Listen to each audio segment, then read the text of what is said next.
Hello,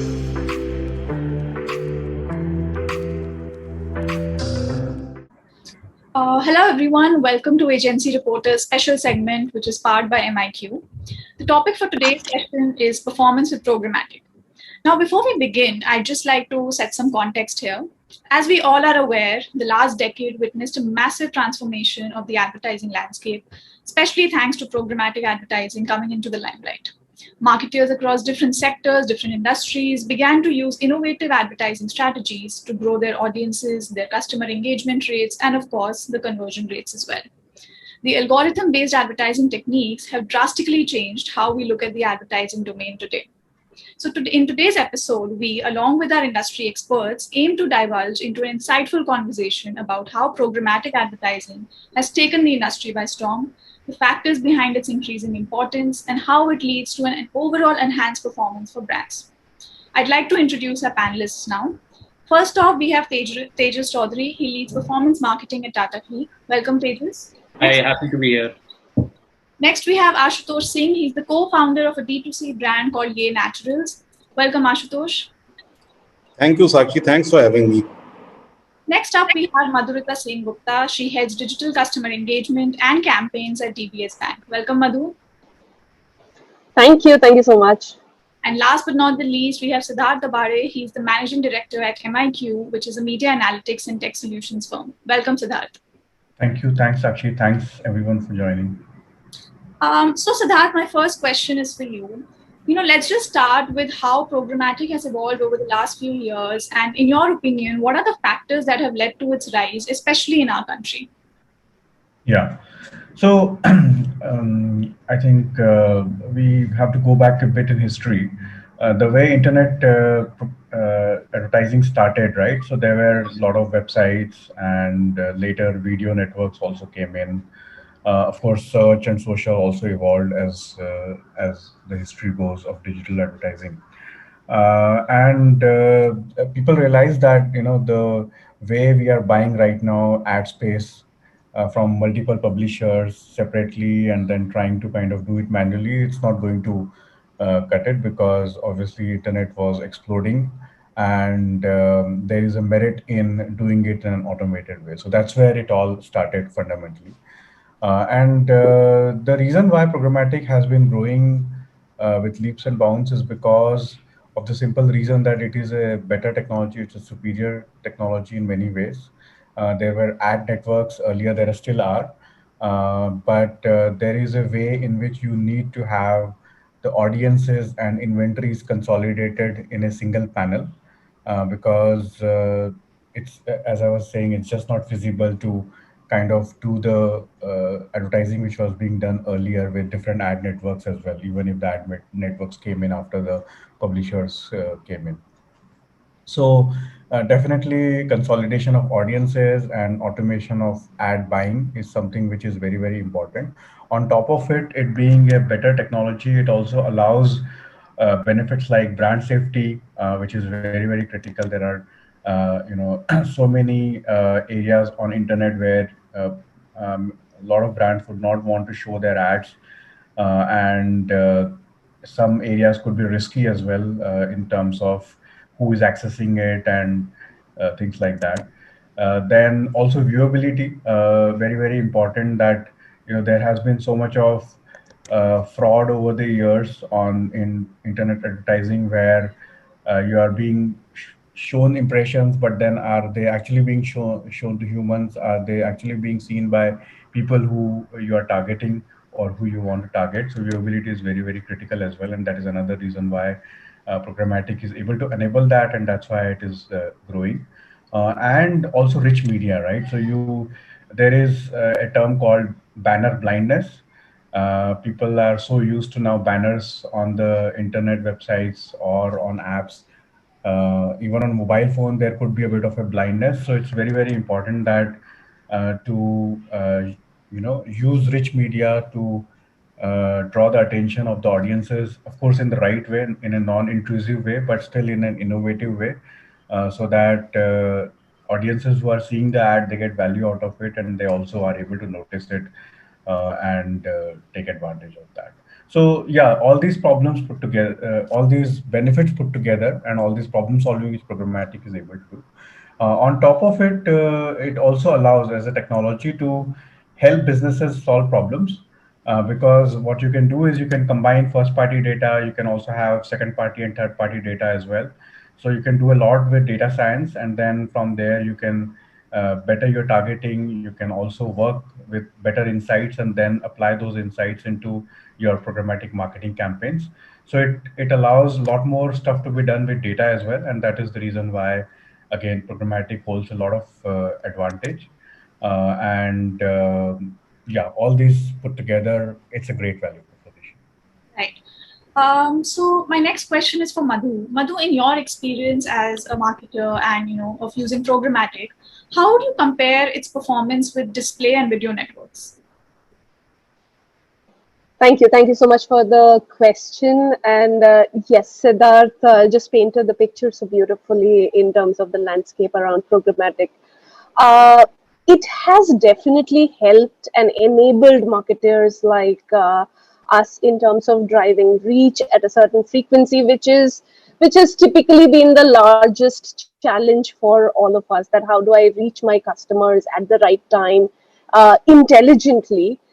So in for marketers like me, the simple definition of programmatic would be how do I drive data driven, automated buying and selling of media. So as the internet exploded, it's definitely something that has enabled us to reach customers. Having said that, I would also like to say that, and that while all of us sort of look at it as an enabler, a percentage of marketing budgets definitely in most large brands go towards programmatic. There are also bits that we are learning in this journey of optimization in leveraging the tool. So for instance, if I talk about the kind of inventory, so what we've seen over a period of time is there are a few publishers, and the learning came from programmatic in some cases, that this is where my customers view me. But then at times it does work in our favor to uh, go and have direct deals with some of these publishers depending on the kind of inventories that are available. Because what one sees in the industry across is the long tail of inventories. Definitely programmatic is a huge easy way to crack it, but if you're looking for premium inventory on some time tested platform for that works for a brand, that route works as well. The second bit that I will want to touch upon is also the walled garden. So for instance, Facebook, large brands, I do want to be present there, and there are bits that work for us. Now, what has happened is all of these pieces are working in tandem as a marketing mix for us. And the ask or so while it's a big enabler for us, the challenge or the way forward, the way I look at it for programmatic, is how do we simplify this whole piece? That for most marketers, it's a black box that works well. But as increasingly as there's more and more stress on marketers to account for every rupee spent and explain, what's the specific business benefit that came out of it, simplifying the whole ecosystem around programmatic would be what is needed going forward. Right. Right, Madhu. So, Tejas, I'd like to ask you next. Like Madhu has also mentioned, and Siddharth also mentioned that optimizing digital performance in today's time has multiple channels. Where there are multiple channels through which we can do that. And while search and social have remained the main channels, in your opinion, what other channels have come up and become key in today's time? Right. So, yeah, rightly said, search and social still rule in most of our brands' advertising budget, while there is always a endeavor to hunt the next new channel which will give us stable returns or which will give us scale, right? So when I have this challenge in front of me, basically I would like to divide it into two pieces. One is there are a few remarketing partners which basically like example is Criteo or Revex, which you can actually work out a deal with them and have fixed ROAS deals, which will help you get the stable returns, right? And they will only show your ad which is more likely to convert, or you can customize your audience, you can help them learn from your first party data, and other things, right? So these partners will essentially help me drive the efficiency beyond search and social. While when you drive more efficiency, these partners will, there is a negative uh, in their platform, is that you cannot then scale because you are enabling fixed returns, right? So to counter that, if you really are looking for scale beyond search and social, it is platforms like DV360, which enable your ads to multiple networks. As Madhurita was saying, we can open it up to channels which we have never explored and try to have a direct deal later, right? So something like Spotify or Hotstar, you can enable your ads there using DV360, right? And the biggest positives these platforms give is that they give us the reach, opportunity to attract new users, and the CPMs can be controlled because these are programmatic buys, right? So you can expect better CPMs. While on the negative side, the returns are not stable in the short term. So these are the two types of platforms beyond search and social. I think most advertisers should look forward, and at Tata Click we are working on those levels as well. Right. So Siddharth, you've already touched upon the benefits of programmatic, of course. And my next question was just that, what are the benefits of using advanced programmatic customized algorithms and for brands to overall utilize a data analytics approach today? Yeah. So yeah, and I think I would say that very very good points from Madhurita and Tejas, and probably also kind of I will address those points as well to an extent in terms of what I see as a point of view on programmatic and how it can help in those areas, basically. And of course, meaning they have already suggested the solutions as well. So I'm just adding to that. Yeah, I think traditionally programmatic has been looked upon as a more of a branding medium, and it has been. It is basically upper funnel and mid funnel is where programmatic has been used primarily. But the good news is that there has been a lot of advancements in programmatic as we go along, as the data is becoming better, and as more and more there is an integrated approach. And what I mean by integrated approach is that, as I was saying, programmatic allows you to understand the first party data, and thereby allows you to understand who is your audience. I think this is very very important, and it also relates to what Madhurita was saying, that how do we simplify programmatic.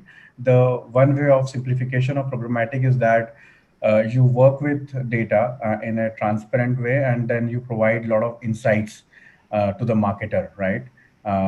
And I think that is something which is very, very important, because by understanding the audiences, understanding the first party data, and then thereby having the insights about your own brand's audiences, I think that is very, very critical, and is really, really kind of boost in the marketing efforts for a marketer.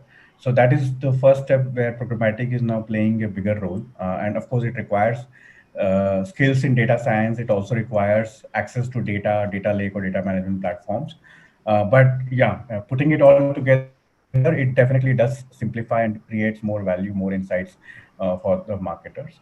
And then from there, yes, there is this challenge of walled gardens. There are portions of media and internet which are beyond the reach of programmatic. But as Tejas was saying, there is still a lot of inventory which is available on open internet through these programmatic DSP technologies. And Tejas talked about inventories on OTTs, inventories on Spotify, for example. So these are obviously premium inventories, and they are available on programmatic, and they can be consolidated. So that is something which is obviously very, very advantageous as well. So yeah, meaning programmatic is not solving the entire problem of walled gardens, but again, if we fall back on some of the data science skills and the skills related to ad serving, then, for example, we as a company provide marketers with full path to conversion analytics, which helps marketers to understand that, okay, programmatic is a big part of my overall solution, and then there are other channels like social, etc. But still, I can figure out what is the path to conversion analytics with these various channels, and with programmatic I'm also able to consolidate the audiences in a bigger way as well. So it's not a full problem solving, but it is as close as we can get to an ideal solution, both from a channel management perspective, from a respective marketing channels, as well as from insights and data perspective as well. On top of it, I think very interesting point by Tejas, that how do you kind of build in a performance angle as well, and that is where very good news in that direction as well.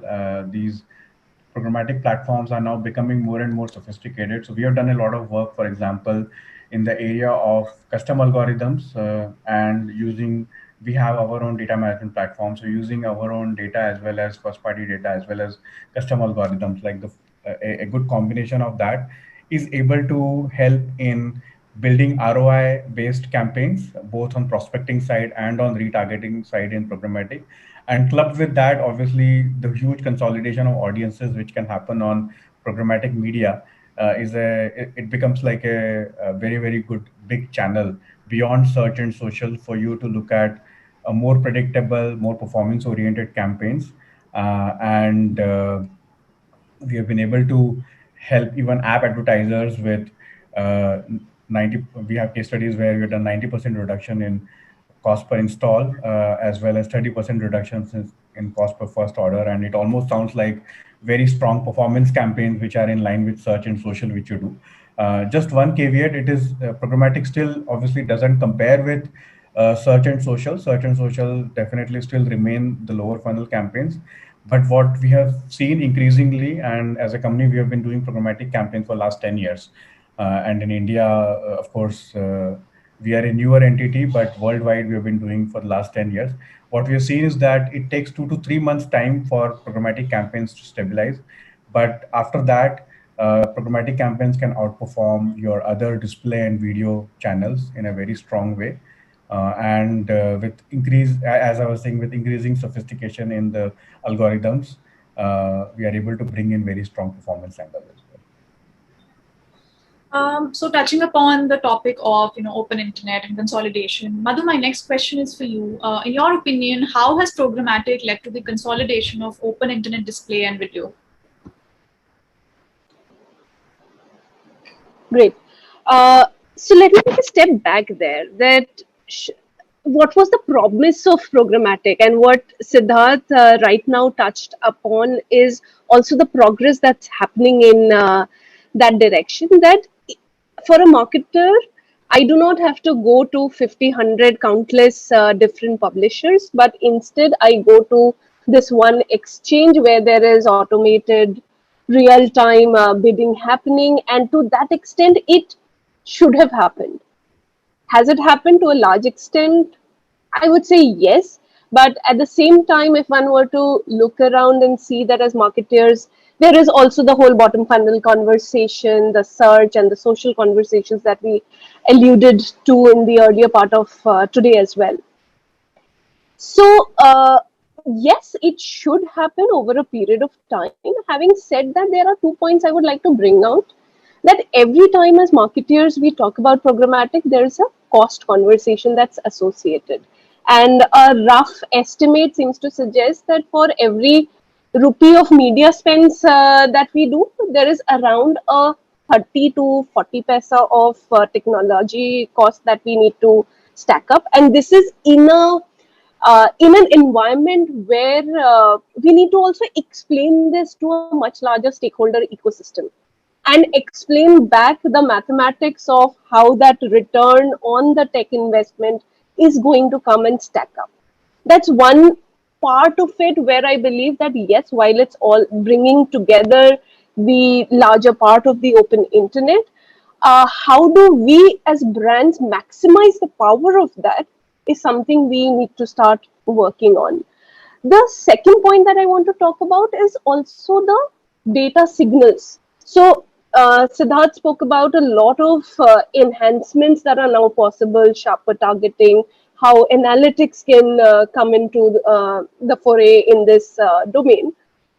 Having said that, what we also know is that when it comes to building out customer context and how do you do that, it would be based of real time digital footprints that the customer is leaving all over. One cannot really think of it in exclusion or in isolation, and therefore, to that extent, while it's bringing together the internet, as of now, one will still continue to look at it as a mix across the various platforms and players, including players like, say, Amazon, Hotstar, they just mentioned, Facebook, and there are various platforms. So it will have to be an amalgamation of all of that and not in isolation, because the digital signals that the customer leaves for us, that will also be important when deciding the platform or the way in which we reach out to customers. Thanks, Madhu. So Ashutosh, since Madhu just mentioned about customer experience, I'd like to know from you that as a marketer and as a co-founder of a D2C brand, how do you provide just the right consumer experience to ensure end-to-end conversions while utilizing programmatic in your strategy? So Sakshi, see, in order to provide right consumer experience to conversion, it's very important to first understand what's the motive of our campaign. So once you have decided that the clarity on this front allows you to create campaign in such a way that adds value to customer at every point of user journey. For instance, if awareness is your objective, then obviously your campaign will have a different form of communication. The kind of inventory that you will be buying from a DSP would also be different. So say if a conversion is your matrix, then obviously the communication would be different. The inventory that you'll be buying will also be different. So therefore, I think it's firstly, it's very important to understand what's the motive of your campaign and then build from there. This will make sure that you provide a genuine value to the customers. For instance, if you are chiefly revolving in top funnel, that is your main objective. So for instance, I can talk about my startup. So it's a new brand. It's a brand which is in, say, personal care space, where you already have a lot of big brands. So you initially want to build some awareness around it. So as a startup, you first start using Facebook and Google, and once your budget increases, then you start looking at various other channels. That's when programmatic comes into play, because you are targeting a particular segment, customer segment that might be lying anywhere. So you may not be able to hit them on Facebook or Google. So then you start trying programmatic. And actually, Siddharth mentioned that now more and more programmatic is being used for upper funnel or awareness building campaigns as well. So we are doing this. So once you've decided the motive, then you create the campaign accordingly.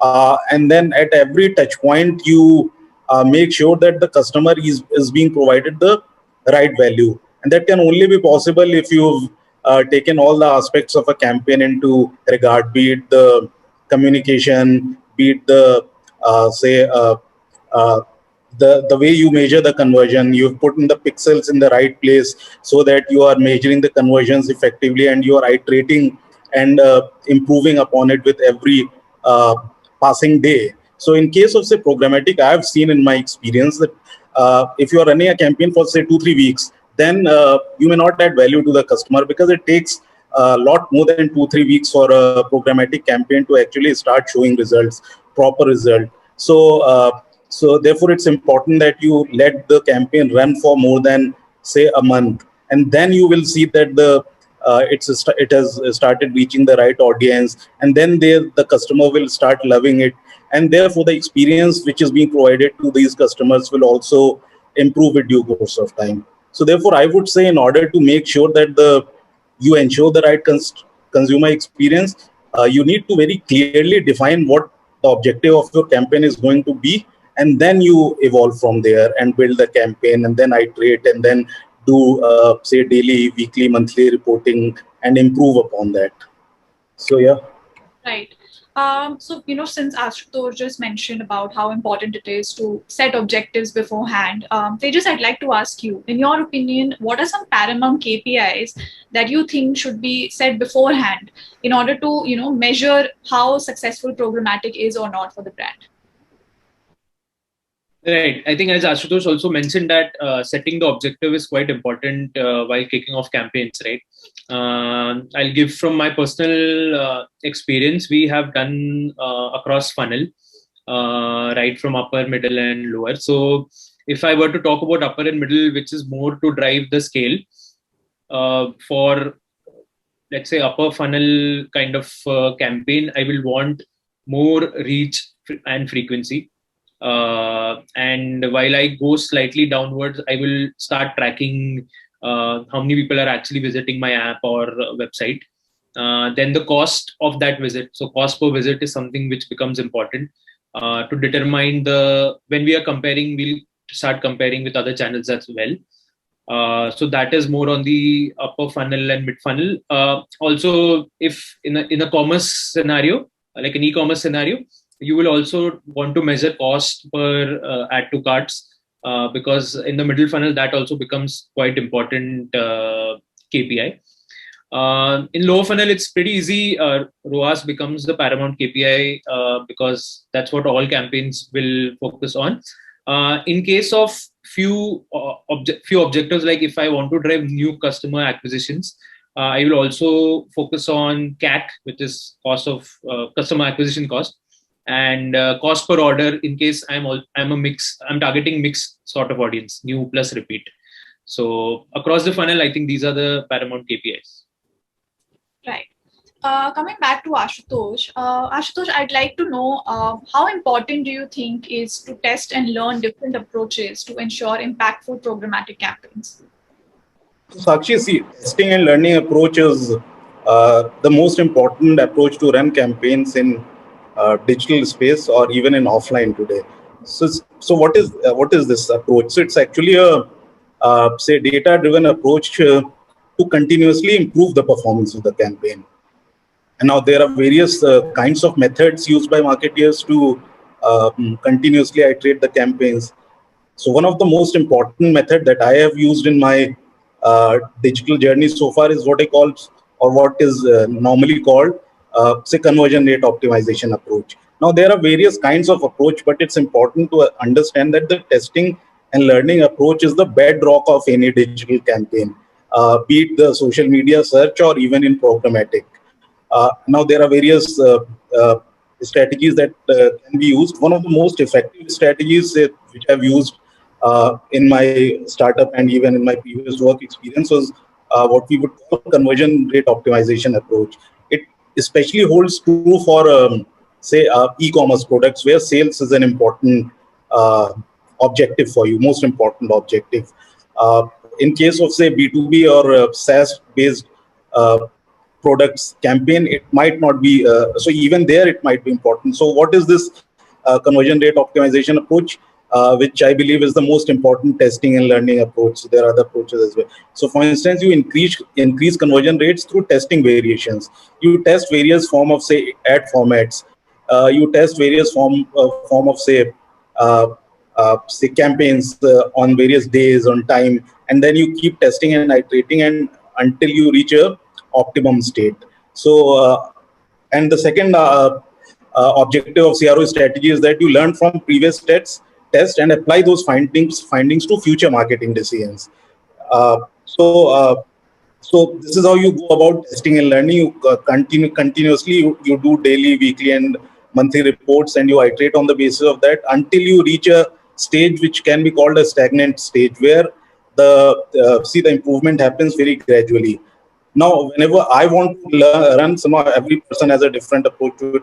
Whenever I want to run and test and learn hypothesis, so we first define a KPI, very crucial. Say, for instance, we want to have a specific goal in mind. Say we want to reduce cost per 1,000 impressions, and then we develop a hypothesis. Say it can be any hypothesis. So for our hypothesis was, say, that on weekends, increasing PPC bits will generate more leads. So this was our hypothesis. So and then we wanted to test this, and then we created then you create a, say, testing criteria. So for instance, you get, meaning you start running your test on weekends. You use various formats. On the weekends, you increase PPC. You do it for 2, 2, 3 weekends, and then you uh, once the results have come in, you look at the data and try to, and you run it for so many times that it actually becomes the results have some statistical significance. For instance, if you run it for a day or two, then you might get results, but they might not be very useful. They may give you false positives, so false negatives. So you have to run it for a considerable time so that it starts assuming some statistical significance. And then whatever insights you have derived, then you turn this into action. So that action can be anything. Say if the results prove that on the weekends your increasing PPC generates more leads, then you can now start implementing this insight and start running campaigns on weekends. So see, it's a continuous process, testing and learning, and you keep on building hypothesis, testing it, learning it. Sometimes it fails, sometimes your hypothesis may be wrong, sometimes it may be right, but there is no sure short way of knowing what will work and what will not. So you have to keep trying this method. So therefore, I would say for somebody who is operating in digital space, testing and learning is probably the most important approach. And it must be done on continuous basis. It's not a one-off event. Right. Thanks, Ashutosh. That was quite insightful. So that, the whole discussion, we have talked about how there are so many advancements taking place in the ad tech space. So with the digital world witnessing a massive rise in tech and solution providers today, how do you ensure that, brands can work with the right programmatic partner in this case?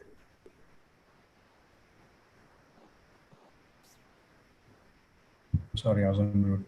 So I think there are three important points here. One is, we have to, first of all, look at the integrated approach, which I was talking about, right? That, how do you consolidate data from various sources, right? And if first party data is not available or customer data platform is not there, then how do you help the brand to leverage third party data and leverage data science to basically augment data and insights for them, and then from there take the first steps on programmatic. That is very, very critical, and that's where it's very important to look at those solution providers or those tech providers who have this integrated approach and have these capabilities with data lake as well as with data science capabilities. The other big event which is on the horizon is cookies going away, right? So this is something which has to be really looked into account. And again, if I go back to some of the technologies which have come up, which will help in this direction, is, for example, in the Google stack. And I'm mentioning Google stack because in India, Google is a big player in terms of their programmatic reach. So in terms of Google stack, if you look at, Google has provided a technology called Ads Data Hub, which is basically a private data cloud where you can have your first party data analytics done in Ads Data Hub. You can also augment that data with third party data, and then from there you can, and it has various practical applications. For example, if you are an app advertiser and you are doing, for example, a UAC campaign, you are doing other app campaigns, etc. What you can do is you can look at data, Google Ads data. You can put that in Ads Data Hub, and then you can also use third-party data if you have, or with the help of a solution provider, to augment that data and understand that, okay, what are the data points within my app campaigns which are working for me, and then how programmatic can complement those strategies, be it on audience part, be it on geographical part and other signals, etc. And thereby then you can complement your app campaigns on the programmatic side as well, right? So those are the advanced capabilities which will be needed more and more in a cookieless paradigm, where there is contextual signals which will get produced, which will become more important and which will become more relevant, as well as what the tech giants are doing in this area, and they are creating their own technologies, their own sandboxes, which will help marketers to navigate the cookieless world in the future. The third very important point is that I think we are more and more moving into performance, both on the performance campaign side and on the branding campaign side, right? So it's, if you look at branding campaigns, it is not enough to, as even Madhurita was, a few moments back saying that, there is a lot of focus on, what is the accountability of the campaigns, right? So even if you look at branding campaigns, how do you combine TV data and then see whether your audience is on TV, whether the 2018, 2019 assumptions hold true, or your audience have now migrated to other digital entertainment channels. There are a lot of people still watching traditional TV, but there is also a lot of movement, for example, on digital channels. So where is my audience now, and how do I now navigate this, and then how do I build a brand performance angle when I'm doing branding campaigns? How do I measure the impact of my brand campaign as well, whether it be a survey solution or whether it be a brand incrementality solution. So again, measurement is very, very critical. And also how, when I'm doing branding campaign through various channels, because obviously, as we were discussing, that it's not fully solved. There are so many channels which we still have to use because not everything is part of programmatic. Then how do you make sense of these various channels from a branding impact perspective as well? So that is a critical thing, and that's where again you have to fall back on some of these capabilities where you are able to have more advanced measurement of your branding campaign.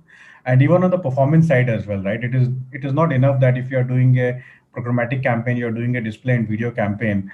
It is not enough to say that it is going to be a pure branding campaign only. There has to be a performance angle to it, and it can create a strong performance angle with a better scale, with a bigger scale, because there is so much of audiences and inventory in the programmatic channel.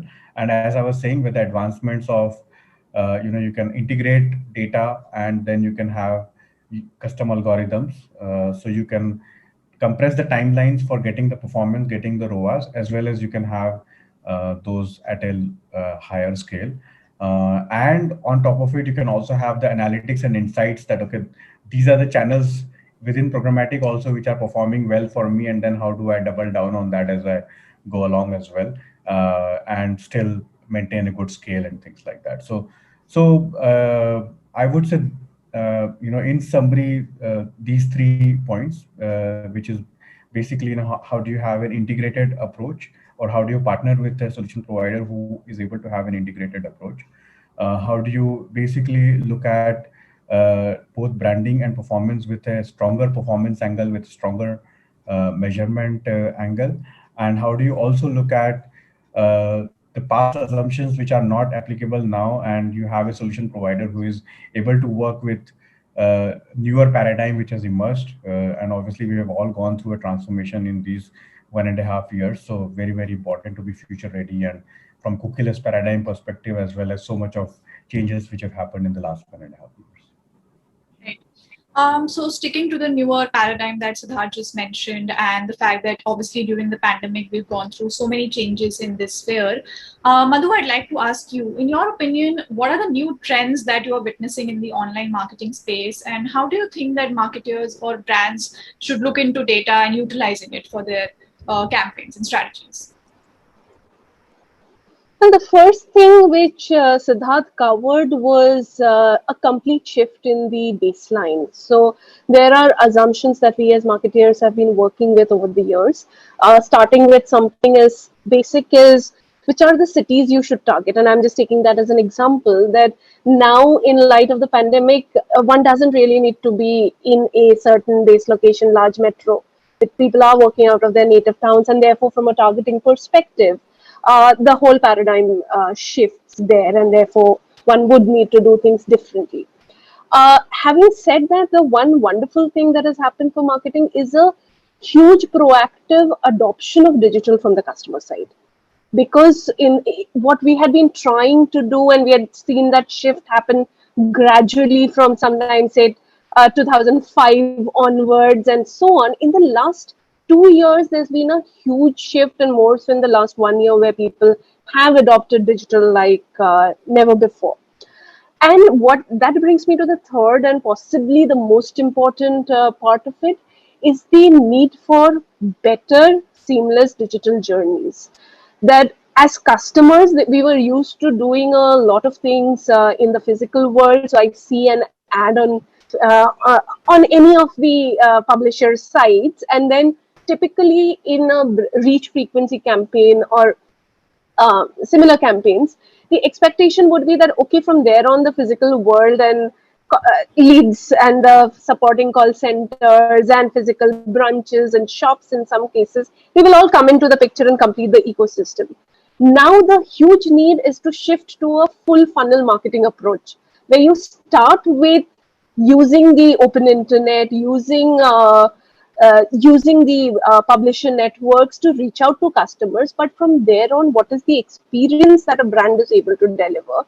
How seamless is that experience and the digital journey that we offer to the customers? That has become supremely critical. So it's not just about telling somebody that, hey, I exist as a brand and this is my value prop, but one has to build out the entire story right through what are the key benefits, why should you choose this brand over others, and maybe, like in our case, we follow it up with a digital account opening. But that's where I would see the market heading. Right. Thanks, Madhu. So, Siddharth, since you touched upon the aspect of a cookieless future, of course, and we all know what's happening in this regard, how do you think the concerns around the utilization of first-party data and privacy of the consumers, how is it affecting and hampering the effective targeting of programmatic, which is, of course, essentially its USP? Yeah. Yeah, so I think I would say it's a big question which is kind of there in front of the industry, in front of the clients, right? And probably I would say, a cookie-less paradigm is going to hit India still a bit lower than other markets, because in India we have a lot of access on mobile devices instead of on PCs and computers, basically. So, but definitely it's a big paradigm change as we go along, right? So as I was saying earlier, I think it is very and it's basically the third party cookie collection which will get affected in a big way, right? That is what is not going to be allowed going forward. So I think very important for brands and solution providers to be ready with this. As I was saying, we have been working a lot with privacy data clouds like Ads Data Hub, uh, and it solves the problem of cookieless paradigm in a big way, because we have been able to kind of work very deeply in this direction. Also, we have our own data lake. We have a huge amount of device data also available with us from an India market context perspective, which is not going to get immediately affected, which we are talking about 2022 kind of time frame. So, but yes, all the cookie level data is going to get affected in a big way, and that's why we have also built a lot of contextual signals. As a company, we have one of the most extensive data lake with close to 200 global and local data partnerships in place. So yeah, I think the other angle I would put it this way is that a lot of brands are also looking at building their own customer data platform as they go along, and they are moving in that direction. And I think that is also going to be very important. There are also other channels which are going to become more and more critical as well, which are not dependent on cookies, like connected TV, digital out of home, as I was saying, mobile devices data. That is not going to get affected, and that remains majority of how Indian consumer accesses internet. So there will be a lot more other channels which will be coming up as well, and we have capabilities in those areas as well. So in summary, I would say very important that brands create their own customer data platform as they go along, and also build their dependency on non-cookie channels, as well as have solution providers who have capabilities to work in the area of ads data hub and related technologies, which are going to still enable these marketing campaigns to be done in the right way, as well as you can do a lot with data analytics as well with that. Right. So my last question for today is for everybody, actually. My last question is that if you would like to talk about any successful campaigns or success stories where you utilize programmatic advertising and it, led to an overall performance enhancement for the brand. So maybe we can begin with Tejas, and then Ashutosh, Siddharth, and Madhurita can join in. Sure. So yeah, so one of the examples I can share is that typically in e-commerce you have a lot of sale events coming up, and during those sale events, the major requirement for the platform or the app is to drive a lot of traffic for a shorter period of time. And sometimes the sale goes for a weekend or 5 days or 10 days, right?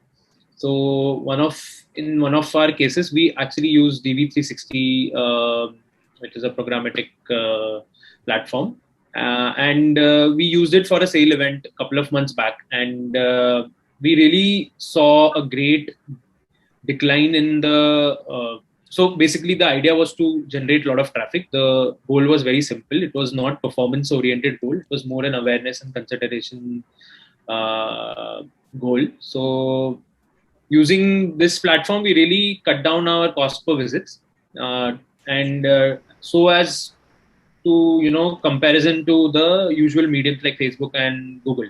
So the metrics went so low that we could compare these channels, which is never the case usually. So that was one of the success stories, and we keep using these during our sale events to increase the traffic, because we know that during that time our conversions are going to go up. So the paramount requirement is traffic at that point. Yeah, so I can think of one campaign that we recently did for our startup. So our basic motive was to build awareness, and we've been running a lot of awareness campaign on say Facebook, Google Display, and various say Taboola native. But somehow we wanted to. So our catchment segment was very particular, because our startup EA Naturals is targets Gen Z, who are also very activist sort of people. So now we wanted to reach that segment, and we were obviously targeting and iterating on various channels. So then we thought maybe let's use some programmatic buying for awareness. So we our matrix was CPM, and we ran this campaign for 6 weeks, because we wanted to run it for more than 4 weeks to show results. And I'll just the matrix, if I share the numbers with you. So the CPM, as opposed to Facebook, was less than so reduced by almost 30%, 32%, and the quality of traffic was equally good. So it was a pleasant surprise for us, because we went thinking that maybe we'll get close to Facebook or Google or slightly better, but we were not expecting this kind of reduction in CPM. And the quality of traffic was also good, which was reflected in, say, bounce rate, which reduced by 8%. Click-through rate increased from 1.04, so 3.04 to 3.89. So in fact, all the metrics improved significantly. So yeah, so this was a campaign which worked wonders for us. So this was my first foray into programmatic for a startup. Before that, I had done it for larger brands, but there you spend a lot of money on media buying. So sometimes it get lost in the process. Here, the result was quite tangible and visible. Right. Siddharth?